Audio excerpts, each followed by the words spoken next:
तो आज की पढ़ाई यहीं से स्टार्ट हो रही है बच्चों। आपका हमें पढ़ना है क्या, टाइप्स ऑफ फाइनेंशियल स्टेटमेंट। तो टाइप्स ऑफ फाइनेंशियल स्टेटमेंट में पहला है इनकम स्टेटमेंट, जिसमें हम लिखते हैं मैन्युफैक्चरिंग अकाउंट पढ़ते हैं, देन ट्रेडिंग अकाउंट, उसके बाद प्रॉफिट एंड लॉस अकाउंट। उसके बाद होता है बच्चों positional statement, and positional statement होता है तुम्हारा बैलेंस शीट। But however बच्चों, as per GAAP, generally accepted accounting principle, financial statements are of 4 types।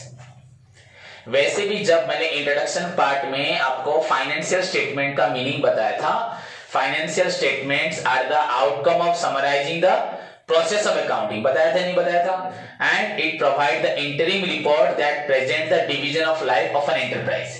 It consists of 4 statement, बताया था 4 स्टेटमेंट। तो यहाँ पे बच्चों according to GAAP generally accepted accounting क्या principle, financial statements are of 4 types.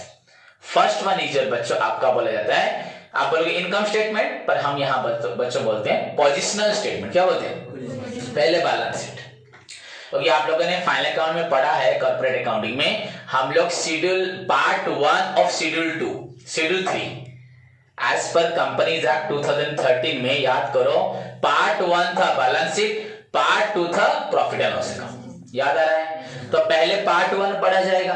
तो part 1 अगर पढ़ते हैं तो पार्ट 1 में पहले क्या जाता है, बैलेंस शीट। क्या जाएगा बैलेंस शीट, मतलब पहले पोजिशनल स्टेटमेंट होगा या पहले इनकम स्टेटमेंट होगा, बोलो पोजिशनल होगा। ओके, वैसे भी सोचो बच्चों, जब बिजनेस स्टार्ट होता है तब क्या ट्रांजैक्शंस होती है हमारे पास, क्या परचेज सेल्स होता है क्या?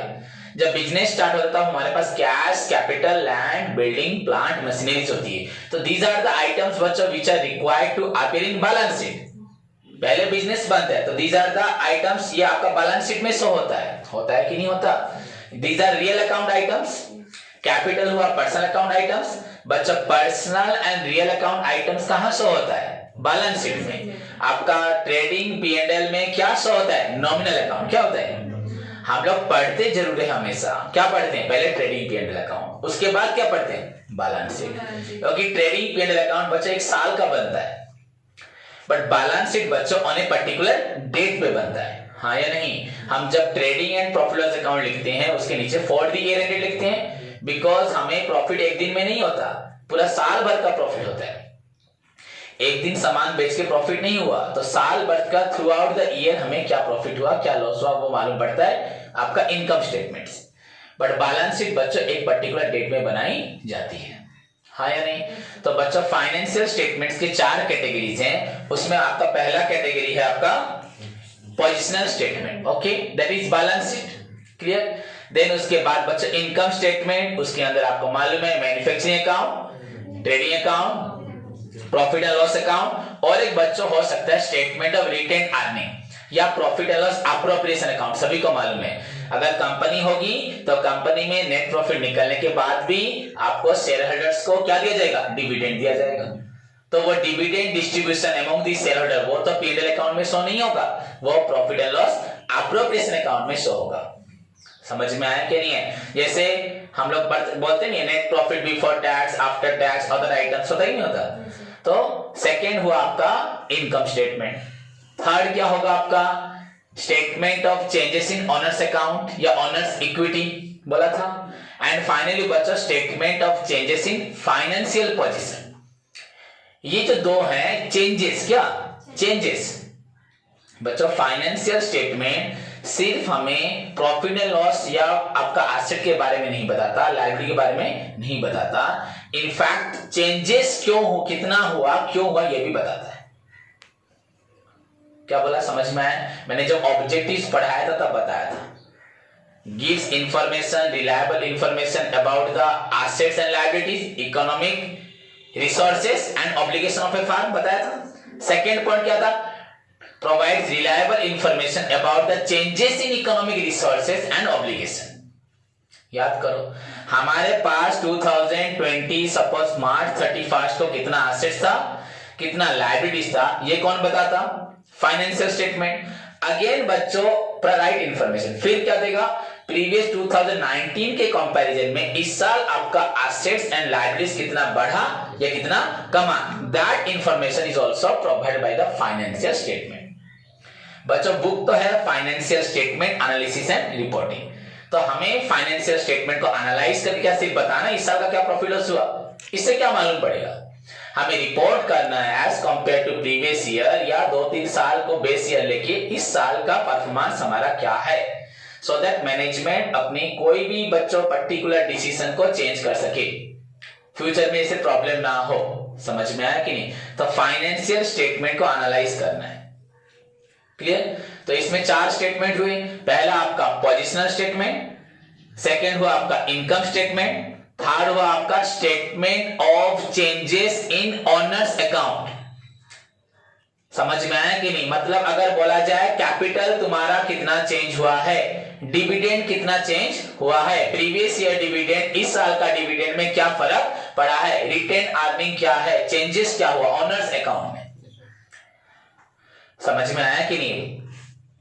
पोजिशनल स्टेटमेंट में कंपनी के बारे में मालूम पड़ा, फाइनेंशियल आपका इनकम स्टेटमेंट में कंपनी के बारे में मालूम पड़ा, ओनर्स अकाउंट में शेयर होल्डर्स के बारे में मालूम पड़ेगा।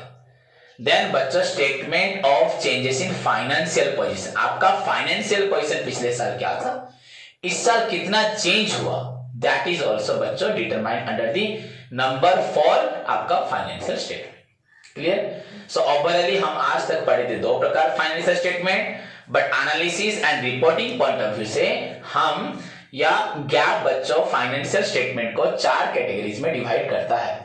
क्लियर? पहला हुआ आपका पोजिशनल, सेकेंड हुआ इनकम, थर्ड हुआ स्टेटमेंट ऑफ चेंजेस, नॉट एक स्टेटमेंट नहीं बता रहा, चेंजेस बता रहा in owners account, then statement of changes in your financial position. समझ में आया? तो बच्चों अब हम इन 4 स्टेटमेंट को एक्सप्लेन करना है।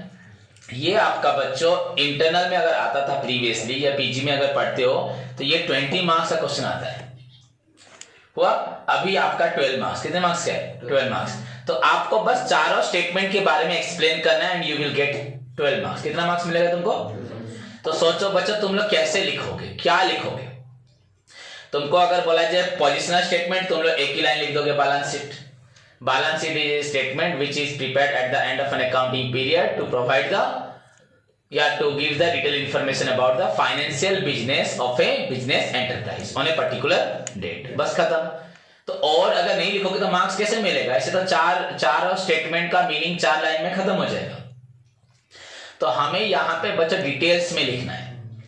तो फर्स्ट बैलेंस शीट क्या होगा? Okay, so balance sheet is क्या है? Positional statement because it provide the information about the position of a business on a particular date, usually come at the end of an accounting period। okay okay इसको बच्चों हम कब बनाते हैं? Usually it is the last part of financial statement. हम यहाँ पे first बोल रहे हैं but it is the last part ना first part? Last part. Okay, so बच्चों मैंने आपको 2-3 डेफिनेशन या मीनिंग्स बताई थी, याद करो +2 लेवल पे +3 पे भी, उसको यहाँ ऐड करेंगे। बैलेंस शीट बच्चों, बैलेंस शीट में क्या लिखते हैं? Assets, liabilities and capital। okay, so balance sheet is an itemized list of all assets comma liabilities and capital grouped, properly arranged and classified। fixed assets, then fixed tangible, intangible, investment हो रहा है कि नहीं हो रहा, capital work in progress हो रहा है कि नहीं होना, ऐसे आ जा रहा है। आपका इक्विटी एंड कैपिटल आ रहा है कि नहीं आ रहा, उसमें शेयर होल्डर्स फंड, रिजर्व्स आ रहा है, share application money, pending allotment, याद है ना, भूल गए, नॉन करेंट लायबिलिटीज और लॉन्ग टर्म इन्वेस्टमेंट सब आ रहे हैं, एक सिस्टमेटिक आ रहा है ना, ऐसे आ जा रहा है। सो balance sheet is an itemised list of all assets comma liabilities and capital group properly classified and arrange in a systematic manner. It reveals बच्चों the exact financial position of a business enterprise। अभी तो हम exact ही बोलेंगे, limitations के बारे में तो नहीं बोलेंगे ना। Exact financial position of a business enterprise। It shows how much assets a business has on a particular date and how much बच्चों liability a business owe, माने कितना ले रखा है, including बच्चों आपका outsiders investments, जो investment करते हैं। liability में क्या आता है? liabilities आता है, प्लस आपका जो आप डिबेंचर से शेयर से पैसा लेते हो, देते नहीं हो, हम इन्वेस्टमेंट करें वो तो एसेट, हमको जो इन्वेस्टमेंट दे रहा है तो वो लायबिलिटी है कि नहीं है। सो बैलेंस शीट शोज बच्चों how much assets A business has, resources A business has, A company has, and बच्चों हाउ मच आपका लायबिलिटीज एंड बच्चों आपका जो डिवेंचर्स था, जितने भी आपने बोरोइंग किया था इन्वेस्टमेंट के थ्रू, शेयर बेच के लोगों का इन्वेस्टमेंट, ए बिजनेस ओ, समझ में आया कि नहीं आया।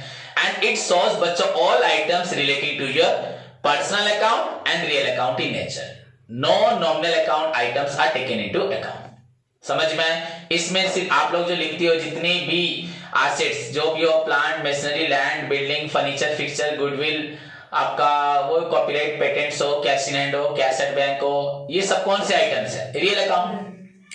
देन आप कैपिटल लिखते हो, ड्रॉइंग्स लिखते हो, आपका लोन्स लिखते हो, हाँ, आपका कोई भी सन्डी क्रेडिटर्स, सन्डी डेब्टर्स, आपका बिल्स पेबल, आउटस्टैंडिंग, एडवांसेस, ये सब क्या है, पर्सनल अकाउंट आइटम्स। कौन से आइटम्स है कि नहीं। सो बैलेंस शीट शोज बच्चों, balance sheet shows items related to only personal account and आपका real account in nature on a particular date at the end of an accounting period. Clear? Then as per Companies Act 2013 there is a specific format along with the contents of preparing the balance sheet under part 1 of schedule 3 है कि नहीं। Companies Act 2013 ने detail बता दिया है regarding the format and contents of the balance sheet under part 1 of schedule 3. So this is all about balance sheet. अब अगर इसी लाइन को अगर एक लाइन में लिखता हो जाता, बट मैंने बोला बैलेंस शीट बच्चों is a financial statement, positional statement which is prepared at the end of an accounting period to find out the financial position of a business enterprise या to provide the true and fair view of the financial picture of a business enterprise. It is an itemised list of all assets, liabilities and capital grouped, properly classified and arranged in a systematic manner. It provides the exact financial position of a business enterprise. Well, it shows how much assets a company has, समझ में आया कि a company has, and how much liabilities बच्चों including your outsiders जो investments हैं, outsiders liabilities है in the form of shares हो, debentures हो, bonds हो, a company O. A company O. It means it shows only items relating to personal account and real account in nature. And there is a specific format is given as per बच्चों schedule part 1 of schedule 3 under the Companies Act 2013. हुआ? तो अगर इतना लिखोगे तो ये आपका half page हो जाएगा। क्लियर? एंड ये आंसर आपका ब्रॉड हो जाएगा। Clear? So this is all about balance sheet. अगर एक बच्चा नहीं लिख पाएगा तो उसको मैं क्या बोलूंगा, simply you can write the balance sheet is a financial statement that provide the true and fair view of the financial position of A usually on at the end of an accounting period but on a particular date. It shows how much assets a company has, how much liability a company owes. बस इतना तो बोल सकते हो। Clear? Then उसके बाद बच्चों आपका सेकंड क्या होगा, इनकम स्टेटमेंट। यूजुअली हम लोग क्या सोचते हैं, इनकम स्टेटमेंट मतलब profit and loss account. But profit and loss account बनाने के लिए हमें प्रीवियसली अगर मैन्युफैक्चरिंग कंसर्न होगा तो हमें मैन्युफैक्चरिंग अकाउंट के थ्रू जाना पड़ेगा, then trading, then profit and loss account. And again अगर यहाँ पे डिस्ट्रीब्यूशन ऑफ डिविडेंड होगा तो यहाँ पे प्रॉफिट एंड लॉस अकाउंट भी एंड नहीं होगा, उसके बाद profit and loss appropriation account बनाना पड़ेगा। हुआ? या statement of retained earning, retained earning, क्योंकि जो प्रॉफिट होता है उस प्रॉफिट में हम कुछ रख देते हैं, हाँ, और बाकी डिस्ट्रीब्यूट करते हैं किसको, शेयर होल्डर्स को, डिविडेंड के रूप में। तो यहाँ पे सेकेंड स्टेटमेंट क्या है बच्चों, आपका इनकम स्टेटमेंट। तो व्हाट इज इनकम स्टेटमेंट क्या बोलेंगे, यूजुअली अगर हम आपको बोले तो income statement is a statement which is prepared at the end of an accounting period that shows the true profit and loss, net profit and net loss of a business enterprise या of a company. इतना ही लिखोगे ना। But बच्चों you no हम इसको फिर से बड़ा करके लिखना पड़ेगा, पर एक्सप्लेन करके how what is income statement, how to prepare income statement, कैसे उसके अंदर आइटम सब लिखते हैं, बट इट्स सिंपल फॉर्मेट में, थोड़ा डिफरेंट है। क्लियर? तो बच्चों पहली बात बच्चों you know the objective of every business enterprise is to earn profit. Clear? The objectives of बच्चों every business organisation is to make profit, is to earn profit, much more profit. whereas the objective of बच्चों financial statements is to ascertain बच्चों the exact profit and loss. Business का aim है profit पाना, financial statement का बच्चों M है profit निकालना। समझ में आया कि नहीं? The main aim of the basic aim of the prime objective of financial statement is to ascertain the exact profit and loss of a business enterprise and financial position भी है कि नहीं है, of a business enterprise at the end of an accounting period। समझ में आया कि नहीं है? So in order to बच्चों इसी profit and loss को निकालने के लिए a statement is prepared that is known as income statement। In order to ascertain this profit and loss, बच्चों a statement is prepared that is known as income statement that gives us information about the operational result। Operation मतलब यह क्या काम चल रहा है, समझ में क्या काम चल रहा है। हम लोग गुड्स खरीद रहे हैं, गुड्स बेच रहे हैं, वर्कर्स को पेमेंट दे रहे हैं, किसी को सैलरी दे रहे हैं, कुछ डायरेक्ट एक्सपेंडिचर हो, कुछ इनडायरेक्ट हो, कुछ डायरेक्ट इनकम है सेल्स, कुछ इनडायरेक्ट इनकम है, मैंने ऑपरेशनल रिजल्ट क्या कहते हैं, ऑपरेशनल रिजल्ट। समझ में आया कि नहीं है? सो बच्चे it is a statement of revenue and expenditure. क्या revenue and expenditure? Revenue means income, expenditure मतलब खर्च। So income statement is a statement of revenue and expenditure. Clear? It shows बच्चों अप्रोप्रिएट मैचिंग। अप्रोप्रिएट मैचिंग मैंने बोला ना common language से हटके लिखना पड़ेगा। इट शोज बच्चों अप्रोप्रिएट मैचिंग या appropriate comparison of revenue earned of a particular period with the expenditure incurred of the same period। ये सब मैंने आपको बताया, मैचिंग कंसेप्ट बताया था, नहीं बताया था? हम लोग पढ़ भी यही हमेशा यही पढ़ते हैं। इनकम स्टेटमेंट में एक साल का कितना रेवेन्यू हुआ एंड उसी साल का कितना एक्सपेंडिचर हुआ वो शो करता है। That is known as appropriate matching of revenue earned and expenditure incurred to find out the true profit and loss and financial position. पर हमें तो यहाँ ट्रू प्रॉफिट एंड लॉस चाहिए। Clear? In order to ascertain the true profit and loss, a statement is prepared that provide the operational result. That is known as income statement. What? Income statement is prepared how? By comparing the revenue earned of a particular period with the expenditure incurred in the same period. That is appropriate बच्चों association of या appropriate matching of revenue earned and expenditure incurred। कितना match करोगे बच्चों, कितना इस साल बच्चों revenue मिला या कितना एक्सपेंडिचर इनकर्ड हुआ। Instead of receipt and payment. क्या बोला? Instead of receipt and payment. अगर इस चीज को नहीं समझोगे नहीं समझ पाओगे। मैंने बोला revenue earned expenditure incurred instead of receipt and payment. मैंने कितना रेंट इससे रिसीव किया है। सपोज एक साल का रेंट है 1000 रुपए, मैंने इसे रेंट रिसीव किया बच्चों 1500 रुपीज। तो रेवेन्यू अर्न कितना है 1000 है ना, पर रिसीव कितना हुआ है 1500। तो एडवांस इनकम को क्या करता माइनस करूंगा, क्या करूंगा इसी साल का लूंगा ना। तो मैंने क्या बोला it consists of appropriate matching of revenue earn and expenditure incurred of a particular period instead of receipt and payment. मतलब वो एटी कही दो जी, यहाँ पे बता दे रहा बच्चों, यहाँ पे आप लोगों का प्रीपेड माइनस होता है, एडवांस माइनस होता है कि नहीं होता इसी साल का। वैसे ही आपने एक्सपेंडिचर वेजेस दिया है 5000, नहीं दिया है 2000 तो भी लिखोगे हाँ या नहीं। कितना एक्सपेंडिचर हुआ है 7000, पर आपने दिया है 5000 और देना है वो आउटस्टैंडिंग, उसको भी लिखना पड़ेगा। समझ में आया कि नहीं? So it's a statement that shows expenditure and revenue of a particular period. It compare the accurate बच्चों exact revenue earned of a particular period with the expenditure incurred of the same period to find out the true profit and loss and finance true profit and loss of that particular year। Clear? समझ में आया कि नहीं? Okay. Then income statement बच्चों consists of again the following statement। क्या क्या है वहां पे? पहला manufacturing account in case of manufacturing concern that shows the cost of goods produced। Then trading account that shows the gross profit and gross loss, profit and loss account net profit and net loss, and बच्चों finally अगर आपका company होगा and retained earning होगा a statement of retained earning या profit and loss appropriation account। Clear? Then बच्चों apart from all these there is a specific format and बच्चों contents given in part 2 of Schedule 3 of the Indian Companies Act 2013 regarding the preparation of income statement.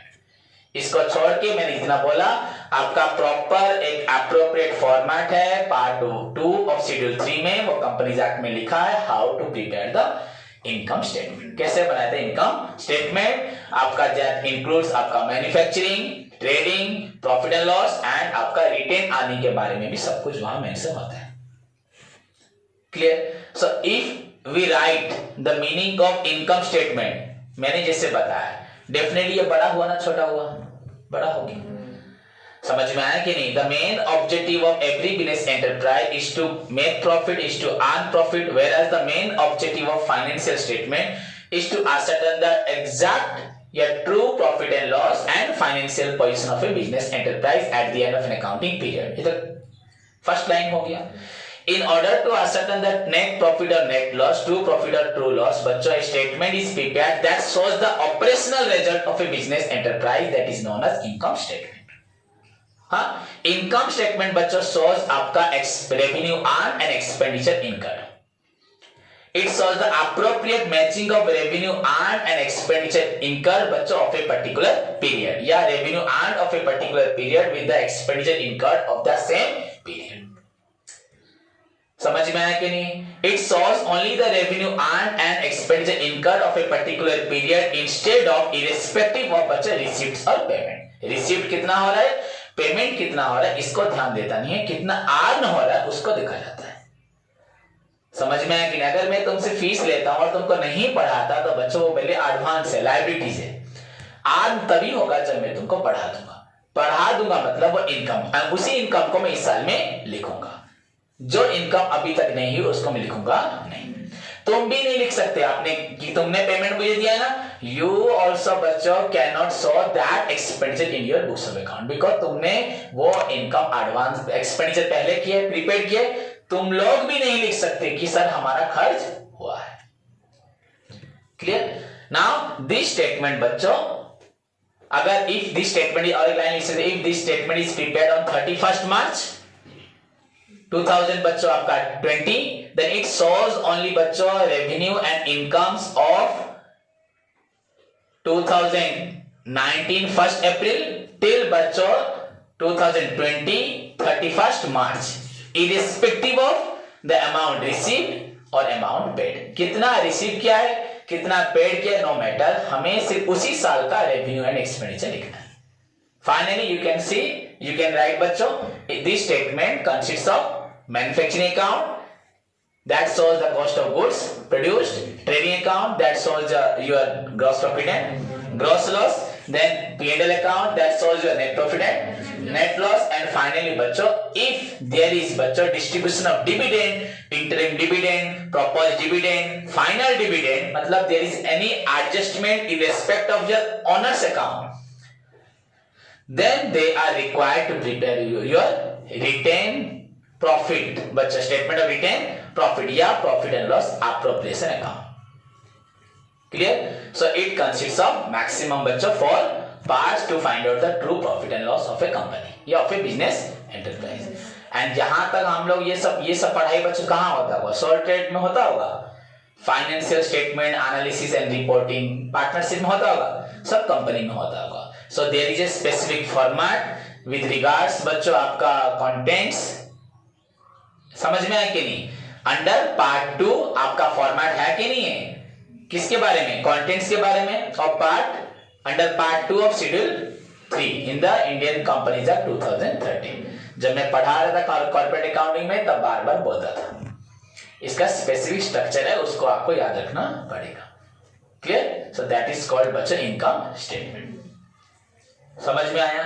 सो ओवरऑली बच्चों आज तक हम लोग ये 2 statement ही पढ़े थे, एक पोजिशनल स्टेटमेंट या बैलेंस शीट और एक इनकम स्टेटमेंट या बच्चों आपका ट्रेडिंग P&L पढ़े थे, या manufacturing trading P&L profit and loss appropriation account या स्टेटमेंट ऑफ रिटेन अर्निंग।